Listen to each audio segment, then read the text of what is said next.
হযরত আলী রাদিয়াল্লাহু তাআলা আনহু যুদ্ধের সফর থেকে কষ্ট ক্লান্ত হয়ে বাড়িতে ফেরেন।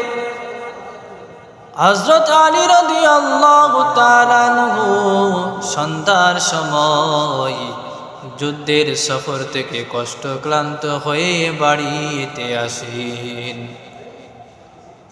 হযরত আলী রাদিয়াল্লাহু তাআলা আনহু বিবি ফাতেমাকে ডাকে বলে, বিবি ফাতেমা।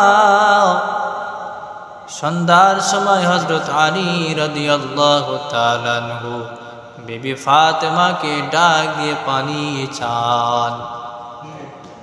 বিবি ফাতেমাকে ডাক দিয়ে বলে, রে বিবি ফাতেমা, পানির পিপাসা লেগেছে, একটু পানি আমাকে এনে দাও। হযরত ফাতেমা রাদিয়াল্লাহু তাআলা আনহা তিনি পানি আনার জন্য ঘরে মশকে গিয়ে পানি খুঁজলেন। পানি কোথাও পেলেন না, ঘরেতে পানিও একটু নেই, ঘরে কোথাও একটু পানি নাই। হযরত ফাতেমা রাদিয়াল্লাহু তাআলা আনহা তিনি পানি আনার জন্য বাইরে বের হয়ে গেলেন। পানি আনার জন্য বাইরে গিয়ে বিভিন্ন জায়গায় পানি খুঁজে পানি এনে দেখলেন। পানি আনার পর তিনি ঘরে এসে দেখলেন স্বামী হযরত আলী রাদিয়াল্লাহু তাআলা আনহু তিনি বিছানায় ঘুমিয়ে পড়েছেন। হযরত ফাতেমা রাদিয়াল্লাহু তাআলা আনহা তিনি পানির পাত্র নিয়ে সারা রাত স্বামী আলীর মাথার ধারে দাঁড়িয়ে রইলেন। হযরত ফাতেমা রাদিয়াল্লাহু তাআলা আনহা তিনি পানি এনে স্বামীকে আর ডাকলেন না, স্বামীকে আর কষ্ট দিলেন না। যদি স্বামীকে ডাকে স্বামীর ঘুম ভেঙে যাবে, স্বামী কষ্ট পাবে।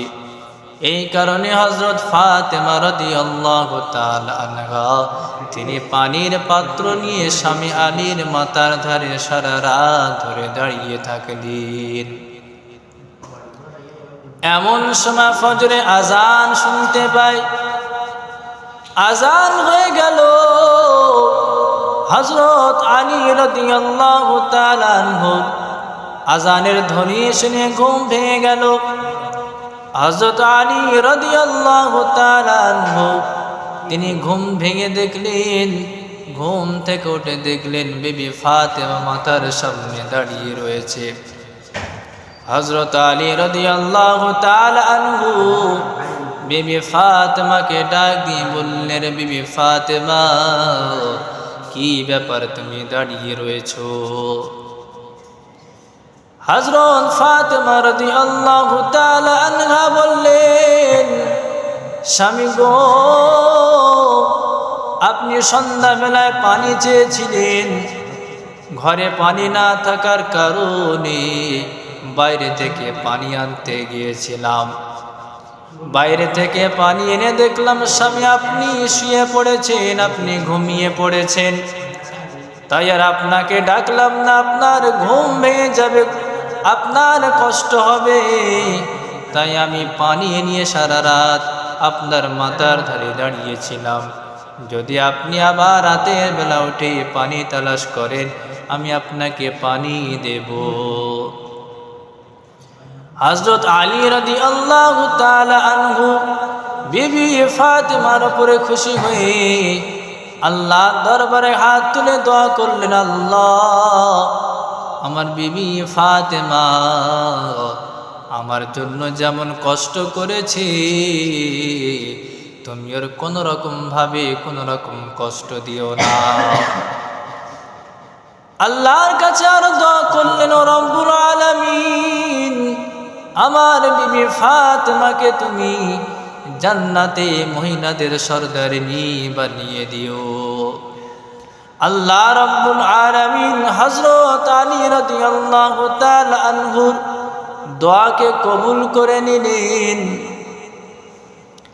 হযরত আলী রাদিয়াল্লাহু তাআলা আনহু বিবি ফাতেমাকে বললেন, বিবি ফাতেমা, এই কথাটা তুমি তোমার আব্বাজানকে বলবেন না, এই ঘটনাটি তোমার আব্বাজানকে বলে আমাকে লজ্জিত করবেন না।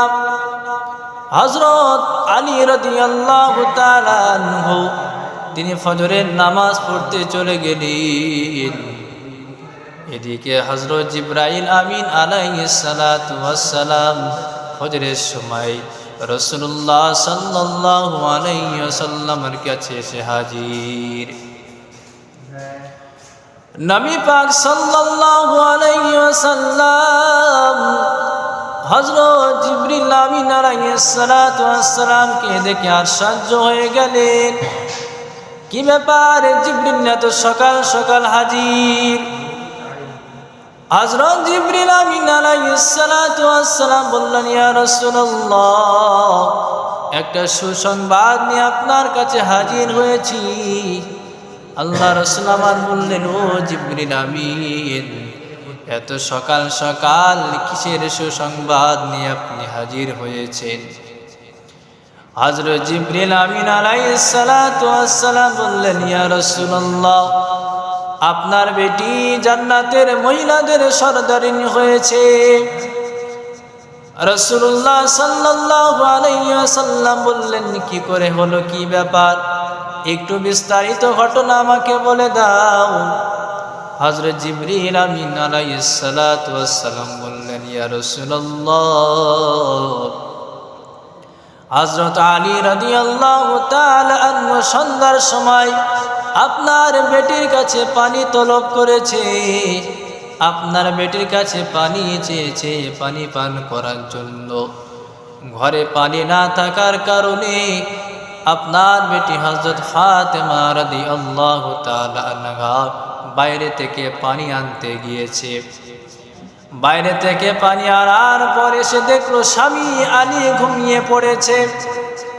হযরত ফাতেমা রাদিয়াল্লাহু তাআলা আনহা আর স্বামীকে ডাক দিল না। স্বামীর ঘুমের কষ্ট হবে, স্বামীকে ডাকলে স্বামী কষ্ট পাবে, ঘুম ভেঙে যাবে। তাই হযরত ফাতেমা রাদিয়াল্লাহু তাআলা আনহা পানির পাত্র নিয়ে স্বামী আলীর মাথার ধারে সারা রাত ধরে দাঁড়িয়েছিল। হযরত আলী রাদিয়াল্লাহু তাআলা আনহু ঘুম থেকে উঠে দেখেন বিবি ফাতেমা মাথার ধারে হাজির। বিবি ফাতেমাকে জিজ্ঞাসা করলো, কি ব্যাপার, তুমি এখানে দাঁড়িয়ে আছো? বিবি ফাতেমা বলে, স্বামী, আপনি সন্ধ্যাবেলায় আমার কাছে পানি চেয়েছেন, পানি এনে দেখলাম আপনি ঘুমিয়ে পড়েছেন, তাই পানি নিয়ে সারা রাত আপনার মাথার ধারে দাঁড়িয়ে আছি। হযরত আলী রাদিয়াল্লাহু তাআলা আনহু এই কার্যকলাপে খুশি হয়ে বিবি ফাতেমার নামে আল্লাহর কাছে দোয়া করলেন, আল্লাহ, আমার বিবি ফাতেমাকে তুমি জান্নাতের সরদারিনী বানিয়ে দিও। হযরত আলীর দোয়া আমার আল্লাহ কবুল করে নিয়েছেন। হযরত আলীর দোয়াতে আমার আল্লাহ আপনার বেটি ফাতেমাকে জান্নাতের সরদারিনী বানিয়েছে। রাসূলুল্লাহ সাল্লাল্লাহু আলাইহি ওয়াসাল্লাম ফজরের নামাজ সমাপ্ত করার পর কোথাও না গিয়ে সোজা বেটি ফাতেমার কাছে গেলেন। রাসূলুল্লাহ সাল্লাল্লাহু আলাইহি ওয়াসাল্লাম সকাল সকাল মা ফাতেমার কাছে চলে গেলেন। হযরত মা ফাতেমা রাদিয়াল্লাহু তাআলা আনহা আব্বা জানকে এত সকাল সকাল দেখে বললেন, কি ব্যাপার আব্বা, এত সকাল সকাল আমার বাড়ি হাজির? রাসূলুল্লাহ সাল্লাল্লাহু আলাইহি ওয়াসাল্লাম বললেন, এত সকাল সকাল আমি জান্নাতের সরদারিনীর কপাল দেখার জন্য এসেছি। রাসূল আমার বেটি ফাতেমাকে বললেন, ও মা ফাতেমা, কাল রাতের ঘটনাটা একটু কি আমাকে বলবি?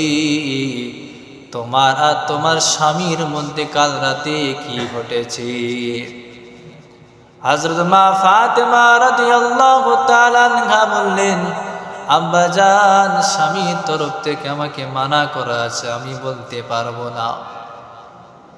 রাসূলুল্লাহ সাল্লাল্লাহু আলাইহি ওয়াসাল্লাম বললেন, ও ও মা ফাতেমা, তুমি বলো আর নাই বা বলো, জিবরিল আমিন আলাইহিস সালাম আমাকে সব ঘটনা জানিয়েছে। আজ আমার মা বোনরা, স্বামীর তোমরা খেদমত করবে, স্বামীর তোমরা নারাজ করবে না, স্বামীকে কখনো কষ্ট দেবে না, স্বামীর কথা মতো চলবে, স্বামীর খুশিতে আল্লাহ তোমার উপর রাজি খুশি হয়ে যাবে। আর যদি স্বামীকে কষ্ট দাও, স্বামীর অবাধ্য হয়ে চলো, আল্লাহ তোমার উপরে নারাজ হয়ে যাবে, তোমার উপরে শাস্তি দেবে। সব আল্লাহ পাক সব মা বোনদেরকে স্বামীদের খেদমত করার তৌফিক দান করুক, স্বামীদের কথাগুলো মেনে চলার তৌফিক দান করেন।